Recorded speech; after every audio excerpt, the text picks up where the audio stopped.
الصح وشنو هو اللي ماشي صح. واخا وانتم من ديك النهار انت دابا الجمعه اللي دازت من دابا باقي ما عاودوش يعيطوكم؟ باقي باقي ما تواجهناش معاهم. وانا ما نقدرش دابا، انا علاش الناس تشوف تيفي باش انا ما نقدرش. تقدر نخرج انا دابا في الصباح توقع ليا شي حاجه، نقدر تخرج لاختي توقع لها شي حاجه، ماما كذلك. حنا ما قلت لك ما تسخرناش، ما قادرينش نخرجوا.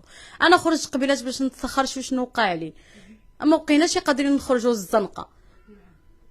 لا حول ولا قوه الا بالله. لا حول.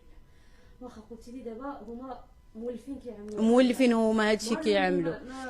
ربما ما كاين شي واحد يقدر يدخل بيناتكم، الله ما يوقع ديك الشوهه في الزنقه وضربوكم. انا انتم اربعه بكم فاش نضرب ديك التنديره على برا، ما كاينش شي واحد حتى واحد ما كل شيء حتى واحد كل شيء حتى شي واحد ما قدر يهضر. رجال حتى واحد ما قدر يهضر ولا ما حيتاش كيخافوا على راسهم، كيخافوا على بناتهم. هنايا عندهم البنيتات صغارين كيخافوا على بناتهم. هادو مجرمين هادو.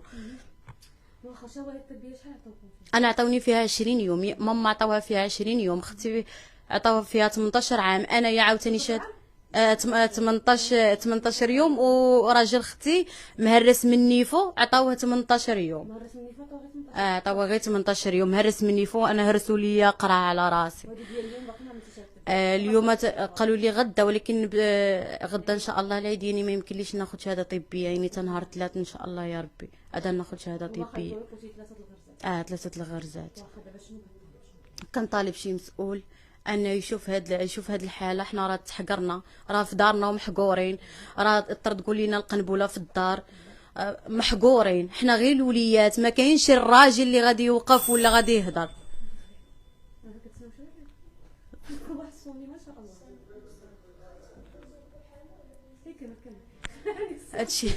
هادشي اللي كاين اختي، هادشي اللي كاين.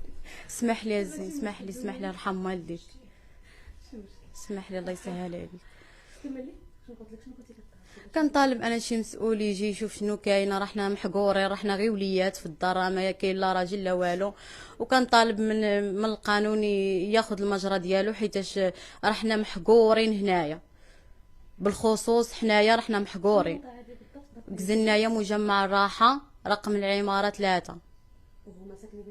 وهما ساكنين هناك؟ واحد اللي ساكن هنايا، اما شي اخرين كل واحد منين جاي، واحد اللي ساكن هنايا في الحومه ديالنا. يعني دابا واحد في الحومه هو كيجيب عندنا ناس؟ ايوا واحد في الحومه ديالنا هو اللي كيجيب ناس اخرين. هادشي اللي كاين اختي. اذا مشاهدي متتبعي قناه شوف تيفي، كما تبعتوا معنا من خلال هذا البث المباشر، كانت هذه التفاصيل